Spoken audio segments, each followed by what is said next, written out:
I want to apologize publicly for something that I said in a video 2 or 3 days ago.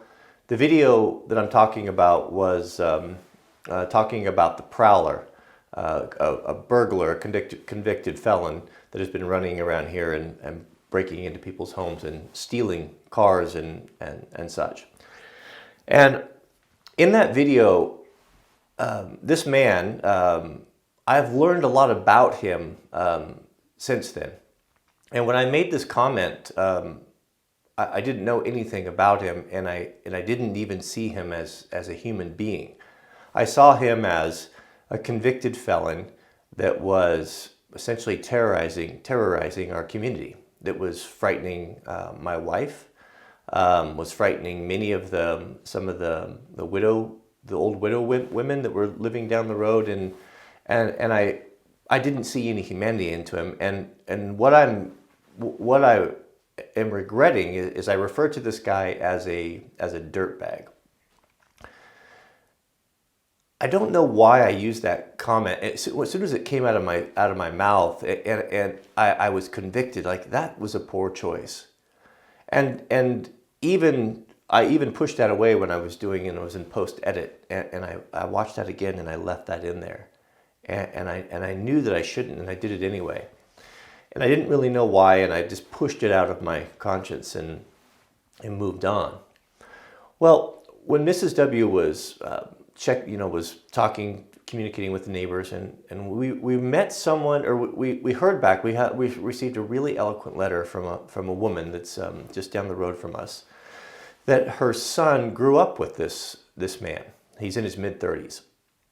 Went to school with him, and I don't know if they were friends. It kind of appeared that they were, and told us the whole story of maybe many of the things, the circumstances that have brought him to where he is today.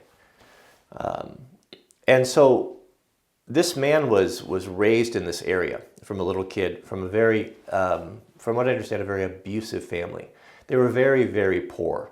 They had a small piece of property. I don't know if they were leasing it or renting it, just a few miles from here. And I was told that they were raised in a bus. They didn't even have a home. I was also told that this young man was bullied terribly in school because of their condition, because his parents were a little bit weird, because their life was a little unorthodox. And of course, you know how kids are mean. And they'll pick on anyone who shows any sign of weakness like that. And then, with going through all those struggles and the abusive home and living in a bus and poverty, the boy gets involved with drugs, methamphetamines. And we all know that story. And so you know what goes on. He's kind of in and out of jail, and he's, trying to run a snow plowing business, and, he's saddled with this loathsome drug addiction and that addictive type of personality that some people just have. And eventually turns to crime and winds up in jail.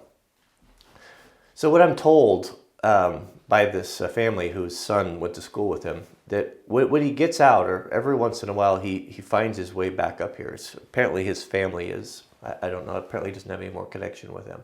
And the only thing that this man has connection with is this particular area. It was his childhood home. It was where he was raised. There are a couple of people that he went to school with that he may consider to be friends. Mrs. W spoke with the guy that went to school with him, and said, yeah, he comes up here. He says, it's really sad. We tried to help him for so many times.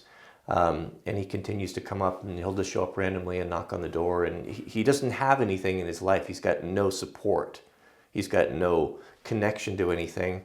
And the only thing that he has to grasp onto when he gets out of the jail or whatever is to come back up and try to find something in this area. And when I heard all of this this story, I felt so terrible for this opinion that I had of this guy. And I'm not endorsing what he's doing. I'm not a bleeding heart liberal. I do not think that there shouldn't be consequences for life. But it's wrong for me And it's wrong for all of us to judge another man by our very own standards. Contrast this life that this guy has had, growing up in that environment with my life. I had the benefit of being raised in a middle class, upper middle class, maybe two-parent stable home. My mom was a stay-at-home mom. My dad earned a good income. We went to church. I had the benefit of living in a nice, safe community. I had the benefit of again, loving parents and a good education. I had the benefit of a church organization around me that supported me and helped me. Being able to also have access to all of my family and a huge family and all of these wonderful things. I have been given a very good life and a good a preparation before I was shoved out into the world. And so for me to take an opinion that I did with this guy without considering maybe he didn't have that same nice send-off that I had. You know, C.S. Lewis put it so well. He was talking about this very same type of a situation. He said, be really careful about looking and judging another person to your standards, not knowing what he's gone through. He likens it into a vehicle. Let's say that all of the privileges that I had growing up and the great family and the education and not only that, but given a very strong, healthy body and an intelligent mind and the ability to articulate myself and the ability to go out and to sell myself or get a job or just fit in or be what society considers to be acceptable and normal. It was a huge advantage. And C.S. Lewis likens that I have been given a very nice automobile. It's got brand new tires on it. It's got shiny paint. Doesn't have a cracked window. The door is open and closed. It's full of gas. It's got a great engine in it. And my job in life is to go on down the road and to keep it between the yellow lines. Pretty simple. With the heated seats, and I've got the cruise control, and it's not that difficult. Not that difficult to get on down the road and stay between the lines and do what I'm supposed to be doing. Well, this guy here in question, you know, he's been sent out. He hasn't been given that vehicle that I've been given. He's been given a wreck. It's out of alignment. Tires are bald. Engine leaks oil. Maybe it doesn't have any gas in the tank. Broken windshield. You know, you name it. And he's expected to go down that same road in life and to keep that old junker at the speed limit and running at the same level that I am. Who's working harder to get on down that road? Is it me or is it him? So let us be careful, I guess. This is to me. I'm not saying this to anyone else, but let us be careful. I think get the information, and know what this guy's dealing with. And I'll close this with there's such a perfect story. It came to mind this as I wasn't going to do this video. It just came into my mind. I felt like I needed to. A perfect story of Christ asks a question to a guy who's not being very nice to a woman. He's considering himself to be superior to her. And so Christ turns to him and he asks this question. He says, let me tell you a story. Ask you a question. So there's a guy that lends money. I'm going to paraphrase here. And he loans money to one guy. He loans him $1,000. He loans money to a second guy. He loans him $1 million. And it comes time for those two men to repay their debt. And both of them come to the moneylender. And they both fall at his feet and ask for mercy. He says, Lord, I'm sorry. I can't repay this debt. I don't have the money. You can do to me what you will. But the moneylender was merciful, and he forgave them both the debt. The one that had loaned him, one had borrowed 1,000, and the one that had borrowed 1,000,000. And Christ turns to, I believe it was Simon, and asks him and says, which one of these two men are going to love the money lender more, this man who loaned them the money. He said, well, the one who was forgiven the greater amount, the most. And he said, you said correct.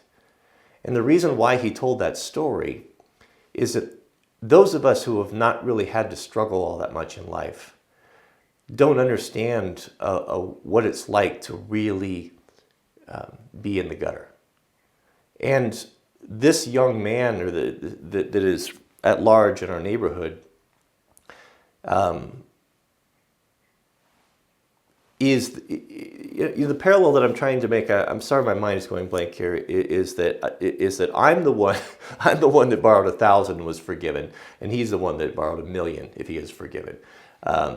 In relationship to God, God doesn't demand the same thing from the two of us. There is much more expected of me than there is of this poor gentleman who has not been given every advantage. And his tiny act of kindness, whatever that may be if he does it, can be of a greater value or more in the eyes of God than me writing a check to someone in need or a church for $10,000. Because he has overcame so much more to give this kindness. And the other side, the point, just to bring this all together, to tie in this story, when people have really been down and when they've been forgiven so much that they have really been in the gutter and they have realized how far human beings can, what depravity they can fall into, if they pull themselves away out of that, if they come to God, they have a capacity and ability to love that's greater than the person who has never been down there. They appreciate it. They understand how bad it was and how far that they've come. Where someone that's lived a more privileged lifestyle, you've only been forgiven 1,000. You didn't have that far to go. And so yes, you're very grateful to your benefactor for forgiving you that debt. But the man who's forgiven $1 million is much more grateful than the man who is forgiven 1,000. I always have in my mind this. I'm going to give this eloquent story, and it just never turns out that way. Sometimes I wonder if what I say even makes any sense. But I wanted to apologize for that. That was wrong of me to do. And again, I'm not condoning, I'm not forgiving him. And if he comes over here and tries to kick my door in, I'm still going to prepare to do something about it. But it's not that simple. This life is not that simple. One last bonus. Have a little bonus. One last thing.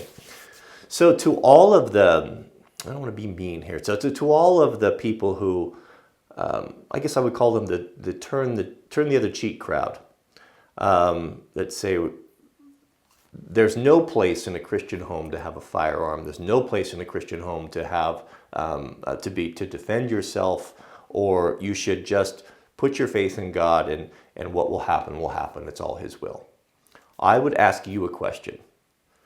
If that's the case, then why was it that Jesus made sure that several of His apostles were armed with swords?